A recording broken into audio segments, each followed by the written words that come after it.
Hi, ഞാൻ അമ്പിളി. കുറച്ച് ദിവസമായി കവിത, റാപ്പ് കാര്യങ്ങളൊക്കെ എഴുതിയിട്ട് കുറേ എൻ്റെ അങ്ങനത്തെ കാര്യങ്ങളൊന്നും ഞാൻ എഴുതാറോ വായിക്കാറൊന്നുമില്ല. അപ്പോൾ ഞാനൊരു സാധനം എഴുതിയിട്ട് ഞാൻ വായിക്കാം. ഞാൻ അമ്പിളി പൂജ്യത്തിൽ നിന്ന് തുടങ്ങാമെന്ന് തീരുമാനിച്ചു.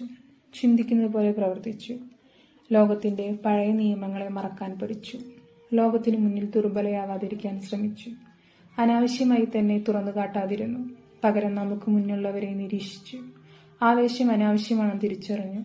വേട്ടയാടപ്പെടാതിരിക്കാൻ വേട്ടക്കാരിയാവണമെന്ന് പഠിച്ചു. വലിയ സ്വപ്നങ്ങളെ നേടാൻ മടിയെ ഓടിക്കണമെന്നും അവസരങ്ങൾ തേടി വരില്ല, തേടിയിറങ്ങണമെന്നും പഠിച്ചു. തനിക്ക് താൻ മാത്രമാണെന്ന് കൂട്ടെന്ന് പഠിച്ചു. തൻ്റെ വേദന തൻ്റെ മാത്രമാണെന്ന് പഠിച്ചു. തന്നെ വില കുറച്ച് കാണുന്നവരെ നേരിടാനും പഠിച്ചു. ചിന്തിക്കാതെ സംസാരിക്കരുതെന്ന് പഠിച്ചു. തോറ്റുപോകുമെന്ന നിമിഷം തൻ്റെ കഴിവുകളിൽ ഉറച്ചു. ആത്മവിശ്വാസത്തോടെ സംസാരിച്ചു.